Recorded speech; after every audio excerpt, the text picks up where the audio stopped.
always thought turning 18 would feel like crossing a finish line. Like some invisible weight would lift and I'd finally breathe different air, freer. Lighter. More sure of who I was. Instead, I was sitting in a battered old Honda, gripping the seatbelt so tight my knuckles were white, trying to hold back the swirl of confusion rising in my chest. The road stretched ahead of us like a ribbon unraveling under the gray Washington sky. The mist clinging to the trees like secrets. Dad tapped the steering wheel, humming offbeat to a Fleetwood Mac song he hadn't played since I was a kid. It should have felt nostalgic. It didn't. It felt loaded, like everything else lately. We were supposed to be celebrating a father-daughter road trip, he said. Seattle to San Francisco. Just us. Just like old times. Except there weren't a lot of old times to pull from. Growing up, Dad was a shadow more than a presence. Always in the next room. Or behind a newspaper. Or disappearing into his work. It was Mom who stitched my scraped knees and remembered my birthdays and stayed up to talk when the nightmares came. After she died 2 years ago, Dad tried. I could tell he tried. But grief had hollowed him out in ways I didn't understand. And no amount of forced conversations or awkward hugs could bridge the distance.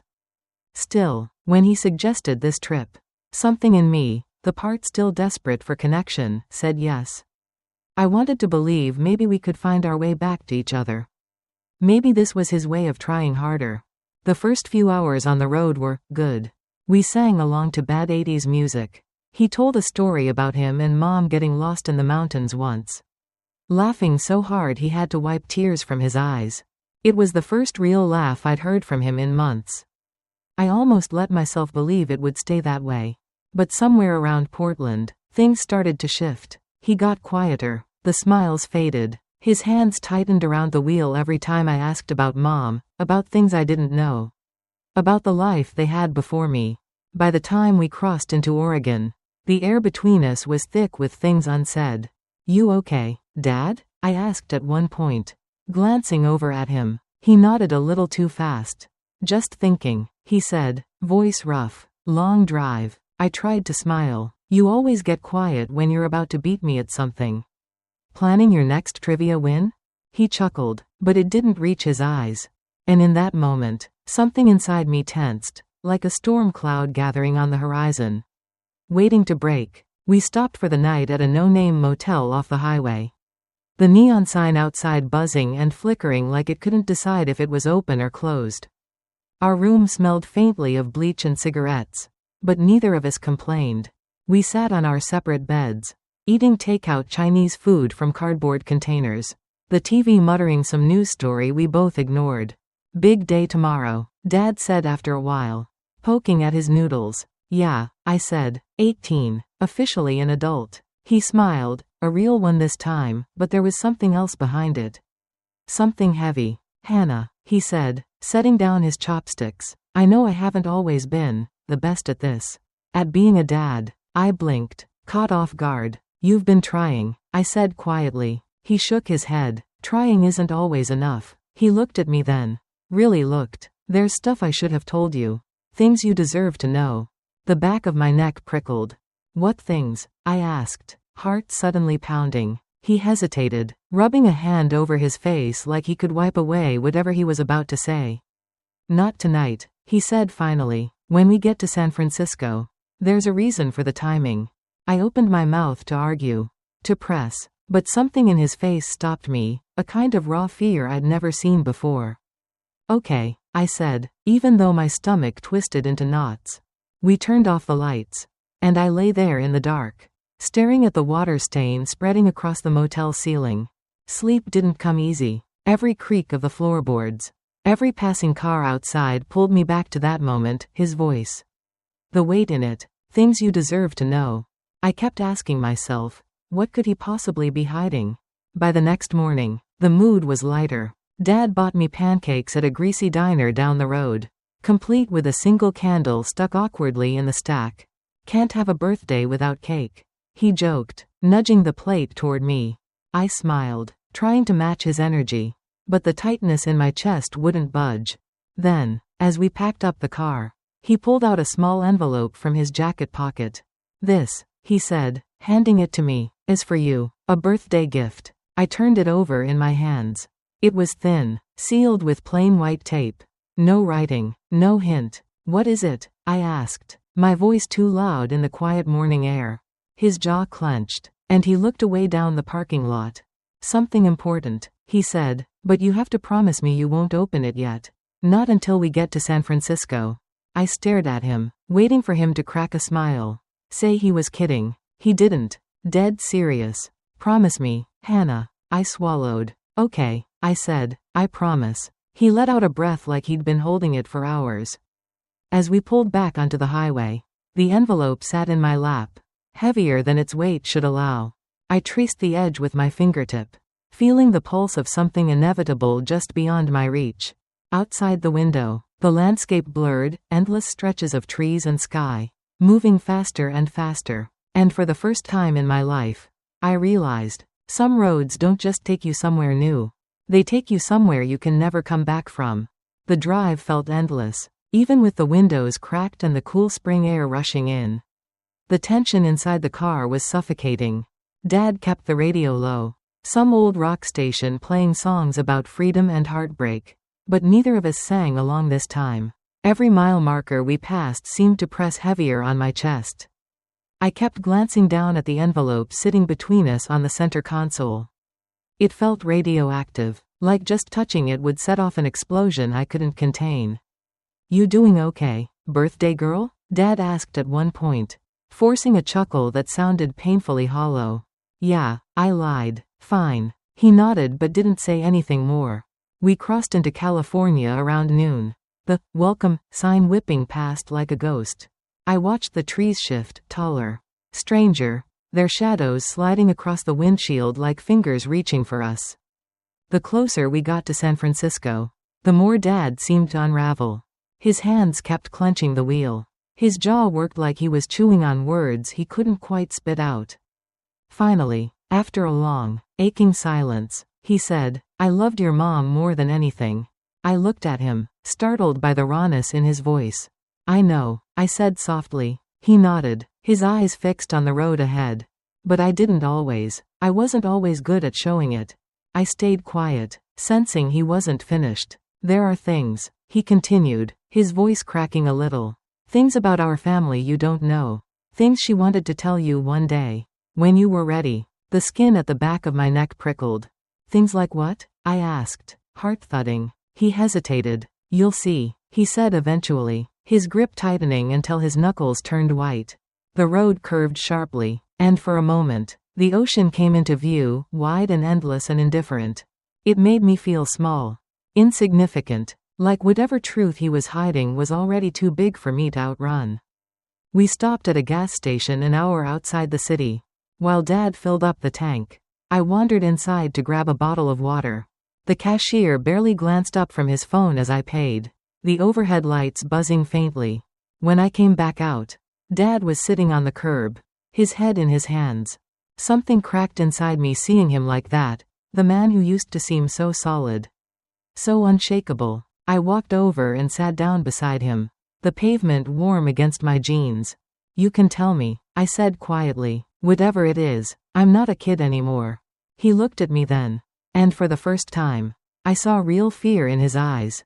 I'm scared, Hannah, he whispered, scared that once you know, you'll never look at me the same way again.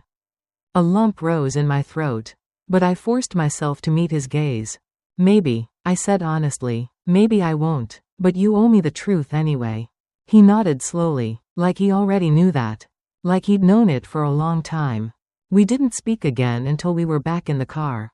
The city lights began to glow on the horizon as the sun dipped lower, bleeding color into the sky. Dad's hands trembled slightly on the wheel. I clutched the envelope tighter in my lap, feeling its weight all over again. We're not going straight to the hotel, he said, voice hoarse. There's somewhere I need to take you first. My stomach twisted. Where? You'll see, he said again, and this time the words didn't sound like a promise. They sounded like a warning. We wove through unfamiliar streets, the buildings growing older, smaller, more run down. This wasn't the part of San Francisco tourists visited. Finally, Dad slowed the car in front of a battered White House. its paint peeling and the porch sagging under its own weight. I frowned, looking around. There was nothing special about this place. No reason to be here. Why are we stopping? I asked, my voice too loud in the sudden stillness. Dad didn't answer right away. Instead, he turned off the engine and stared straight ahead, his jaw tight, his shoulders rigid. This, he said finally, is where it all started. I blinked at him, confused. What are you talking about? He turned to me, his face lined with a sorrow so deep it scared me. Hannah, he said quietly, before you open that envelope, before you make any decisions, you deserve to know where you really come from. My heart lurched. What do you mean, where I really come from? He reached out, his hand shaking, and brushed his fingers against the envelope still clutched in my hands. That paper, he said, is the key to everything. But I brought you here first because I needed you to see it with your own eyes. To understand. Understand what? I whispered. He closed his eyes, exhaling shakily. You're adopted, Hannah, he said, his voice breaking. Your mother and I, we adopted you when you were a baby. And your biological mother, she lives here. In that house. The world tilted. I stared at him, at the house, at the cracked sidewalk and the sagging roof and the mailbox hanging by a thread, and nothing made sense. No, I said, shaking my head. That can't be. Tears welled up in his eyes. I'm sorry, he whispered. I should have told you long ago. We wanted to, your mom wanted to, but after she died. I didn't know how. I sat there, frozen, my mind racing, every memory of my childhood flickering like broken film. Why now? I choked out. Why today? He swallowed hard. Because, he said, today you're old enough to choose. To know the truth, or to walk away from it. I looked back at the house. At the dim light flickering in one of the upstairs windows.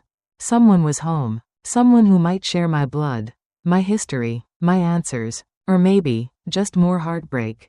Dad placed a shaky hand on my shoulder. It's your decision, Hannah, he said. Whatever you want to do. I'll be right here. I closed my eyes, breathing in the heavy, salty air of the city. My 18th birthday was supposed to be about freedom. Instead, it was about standing at the edge of a cliff, looking down, and deciding whether to jump. I stared at the house for what felt like forever. The porch light flickered weakly, casting long shadows across the cracked steps. Inside, a figure moved behind the curtains, too quick to make out, but enough to make my heart slam against my ribs. Dad stayed silent next to me, gripping the steering wheel like it was the only thing anchoring him. My hand trembled as I reached for the door handle. I have to know, I whispered, more to myself than to him. Without waiting for his response, I pushed the door open and stepped out into the cold evening air. The gravel crunched under my sneakers as I walked toward the house. Each step felt heavier than the last. When I reached the porch, I hesitated. The wood creaked under my weight. And for a second, I thought about turning around. About running back to the car and pretending none of this had happened. But that's the thing about truth. Once you know it's waiting on the other side of a door, you can't unknow it. You either open it or you spend the rest of your life wondering what could have been. I raised my hand, knocked once, twice. The sound echoed in the quiet street, and I could almost hear my heart matching its rhythm. Footsteps approached from inside. A lock turned. The door swung open, and standing there was, not who I expected. It was a man, late 40s, maybe early 50s, tall, thin. His face was lined with exhaustion, his hair peppered with gray. He looked at me like he had seen a ghost. Can I help you? He asked, his voice cautious. I blinked, thrown off. I'm looking for someone, I stammered. I think she lives here. Her name is. I faltered. I realized in that moment I didn't even know her name. Only that she was supposed to be here. Supposed to be my connection. The man's face softened, and he opened the door a little wider. You must be Hannah, he said quietly. The breath left my body in a rush. You know who I am? I whispered. He nodded, stepping back to let me in. Come on, he said. You should come inside. Every instinct screamed at me to run. But my feet moved forward anyway. The inside of the house was small and cluttered. Faded photographs lined the walls. A sagging couch sat in the middle of the living room. surrounded by stacks of old magazines and unopened mail. It smelled like dust and something sweet, maybe cinnamon. He motioned for me to sit. But I stayed standing, my arms wrapped tightly around myself. "Where is she?" I asked, my voice thin. The man sighed heavily and rubbed a hand over his face. "She's not here," he said finally. "She moved away, years ago." The words hit me like a slap. "What?" I choked out. But my dad," he said. "I know," the man said quickly, holding up a hand. "Your father probably thought she still lived here. She did, once. But she left about 5 years ago. We lost touch after that." I stared at him, trying to make sense of the crashing disappointment filling my chest. "Who are you?" I demanded. He smiled sadly. "I'm her brother," he said. "Your uncle." The room tilted. Uncle. I had an uncle. I had family. He reached into his pocket and pulled out a worn envelope, similar to the one burning a hole in my bag. "She left this," he said, holding it out to me. "Said if you ever came looking. I was supposed to give it to you." My fingers shook as I took it. It was light, fragile, like it could fall apart in my hands. I sat down hard on the couch, the envelope trembling between my fingers. "Why did she leave?" I asked, my voice barely above a whisper. He looked at me for a long time. Sadness etched deep in his features. "She thought it was better that way," he said. "After giving you up, it broke her. She tried to rebuild her life. But there was always a piece missing."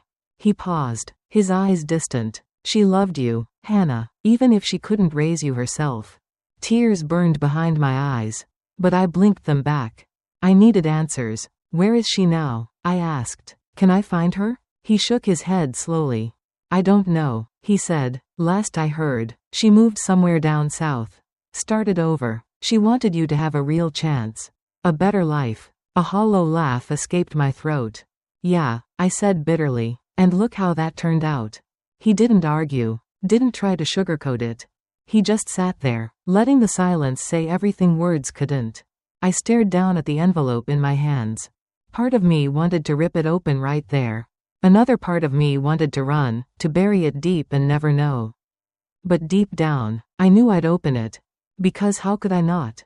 I stood up, the couch springs creaking. "Thank you," I said stiffly. He nodded, his eyes glistening. "Take care of yourself, Hannah," he said. "You're stronger than you know." I turned and walked out the door without looking back. Dad was still sitting in the car when I climbed in, his face pale and anxious. "Well?" he asked, his voice cracking. "She's not there," I said, staring out the window. He slumped against the seat, closing his eyes like the weight of the world had just dropped onto his chest. "But," I added, my fingers tightening around the envelope, "she left me something." He opened his eyes, looking at me carefully. "You gonna read it?" I nodded, my throat too tight to speak. As he started the car and pulled away from the curb, I unfolded the flap, my heart hammering against my ribs. Inside was a letter, faded ink, shaky handwriting, and the first line made my breath catch in my throat. "Dear Hannah, if you're reading this, it means you're finally old enough to understand why I had to let you go." The letter trembled in my hands as Dad pulled onto the main road. I stared at the faded ink, my heart hammering so loud it drowned out the hum of the engine. Every instinct told me to wait, to find a quiet place, to breathe, but there's no such thing as the right moment for your world to shatter. So I began to read. "Dear Hannah, if you're reading this, it means you're finally old enough to understand why I had to let you go." I swallowed hard, the words blurring before my eyes. "When I found out I was pregnant with you, it should have been the happiest moment of my life. But it wasn't, because by then, I was already trapped in something I couldn't escape." I blinked, confusion sparking in my chest. "Trapped? Your biological father was not a good man, Hannah. He was someone who controlled every part of my life, what I wore, who I spoke to, where I went. By the time I realized what was happening, it was too late." The breath hitched painfully in my lungs. "When I found out about you, he was furious. He didn't want a child. He didn't want anything that might tie me to him forever.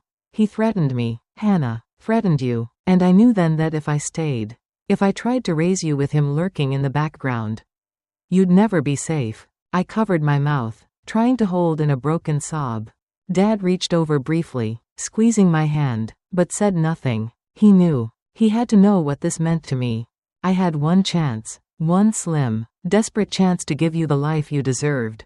I fled. I disappeared into a shelter for women like me. And when you were born, I knew I couldn't protect you the way you deserved. I wasn't strong enough yet. I wasn't safe enough. So I made the hardest decision of my life. I chose parents who could give you what I couldn't: safety, stability, love. Tears streamed down my face now, unchecked. I had spent my whole life thinking maybe I wasn't enough. Maybe I was unwanted. Maybe she didn't fight for me. But the truth was, she had fought harder than I ever knew. I never stopped loving you, Hannah, not for 1 second. I carried you in my heart every day. Every birthday. Every Christmas. Every ordinary Tuesday when I saw a little girl with bright eyes and thought, maybe she looks like Hannah. If you're reading this, I hope you know, you were never abandoned. You were protected. And if someday you find it in your heart to forgive me, I'll be waiting. The letter ended there, a small shaky heart drawn at the bottom of the page. I pressed the paper to my chest, curling over it as the grief finally cracked through me. Not just for the years lost, but for the years I had spent believing a lie about myself. We pulled into a quiet overlook on the edge of the city. Dad parked the car and cut the engine, letting the silence stretch between us. When I finally looked at him, my throat raw from holding everything in, he was watching me with an expression I couldn't quite name, somewhere between fear and hope. I didn't know, he said softly, not all of it. Your mom told me little pieces over the years. But she wanted to protect you, even from the ugly parts of the story. I wiped my face with the sleeve of my jacket, breathing hard. She loved me, I whispered. Dad nodded fiercely. More than anything, he said, and I did too, even when I didn't show it right. The ache inside me shifted. It didn't vanish, but it changed shape. What do I do now? I asked, my voice cracking. Dad leaned back, resting his head against the seat. You live your life, he said simply, on your terms. You make it beautiful. You make it count. I stared at the city lights sparkling in the distance. For so long, I thought I was missing something fundamental. But maybe I wasn't broken after all. Maybe I was just unfinished. There was a choice in front of me now. To seek her out. To hear her voice. To know the woman who gave me life, and gave me a way out of love. Not rejection. Or, to move forward, carrying her love without needing more answers. Both paths were terrifying. Both were brave. Dad must have seen the war waging on my face. Because he spoke again, softer this time. Whatever you decide, he said, you're not alone, kiddo, not anymore. I smiled through the tears. For the first time in what felt like forever, I believed him. We sat there for a while longer. Two people stitched back together by a truth almost too heavy to carry. And somewhere between the stars overhead and the quiet steady beat of my heart against my ribs, I realized, maybe broken hearts don't stay broken. Maybe they just learn how to beat differently. Tomorrow, I would decide. Tomorrow, I would choose. But tonight, I just let myself feel it all.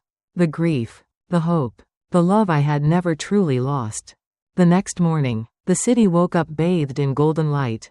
I sat at the little table by the motel window, staring at the letter again, tracing the curve of every word, feeling every heartbeat behind them. Dad was still asleep on the bed, breathing slow and deep, exhausted from the night before. Part of me wanted to slip out quietly, make the choice alone, but we had come this far together. I waited until he stirred, rubbing the sleep from his eyes, and looked over at me.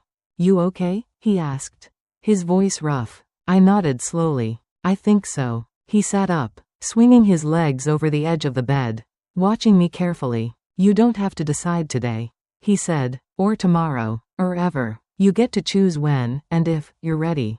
I looked down at the letter again. No, I said, I want to choose today. His eyebrows lifted slightly, but he didn't push. I tucked the letter carefully into my jacket, stood, and grabbed the keys from the nightstand. Let's go, I said. The drive back to that weathered house felt shorter somehow. Maybe because the weight wasn't crushing me anymore. Maybe because it was a different kind of heavy now, not grief, but possibility. Dad parked across the street, shutting off the engine. For a long moment, neither of us moved. I stared at the front door. chipped paint and all, feeling my heart thunder in my chest. Are you sure? Dad asked gently. I shook my head. I'm never going to be sure. He smiled sadly. That's okay. I reached for the door handle, my fingers trembling. But then, I stopped. Something in me just froze. The life behind that door wasn't mine. Not the way I thought it would be. It wasn't a missing piece I needed to feel whole. It was a chapter that ended long before I ever knew how to read. And suddenly, I realized, I didn't need to knock. I didn't need to force myself into a story that wasn't mine anymore. I had my story now. I had my mother's love in every word of that letter. I had my father's trembling, broken apologies. And I had myself, the girl who survived it all. I turned back to Dad. Take me home, I whispered. His eyes widened a little. But he didn't question me. He just nodded, starting the car again, pulling away from the curb without another glance at the house. As we drove back toward the city, the tension in my chest slowly unraveled. Choosing not to knock wasn't giving up. It was setting myself free. Twist of fate or not. Blood didn't define me. Love did. And I had it. Broken, messy, imperfect, but real. The sunset followed us home, streaking the sky in pink and gold. Like the universe itself was letting out a slow, relieved sigh. At a red light, Dad finally spoke. I'm proud of you, he said simply. I blinked at him, surprised. For what? I asked, my voice rough with emotion. For being stronger than I ever was, he said. For knowing when to walk away from something that wasn't yours to carry. Tears welled up again, but this time, they didn't feel like sorrow. They felt like peace. A few days later, I sat on my bed. The letter spread out in front of me, a fresh notebook by my side. I started to write, not to my birth mother, not to the family I never knew, but to myself, to the girl who spent years thinking she wasn't enough, to the woman I was becoming, someone fierce, and kind, and whole in ways no one could see on the surface. Dear Hannah, you are not a mistake. You are not broken. You are a miracle of choices made in love. Even when it hurt, you are the storm that learned how to dance in the rain. I didn't need to find my beginning anymore. I was too busy building my middle. And someday, when I was ready, maybe I would knock on that door. Maybe I would say hello to the woman who gave me life. But it would be on my terms. On my timeline. And until then, I would carry her love, and my own, wherever I went. I closed the notebook softly, running my hand over the cover. The ache was still there. It probably always would be. But it didn't own me anymore. I owned it. That night, I lay in bed staring at the ceiling. The city lights painting soft gold patterns across my walls. And for the first time in a long time, I wasn't thinking about what I lost. I was thinking about everything I still had left to build. Everything still waiting for me. Everything still mine. I smiled, whispering the words out loud, like a promise stitched into the stars. I am not what happened to me. I am what I choose to become. And somehow, that was enough. More than enough.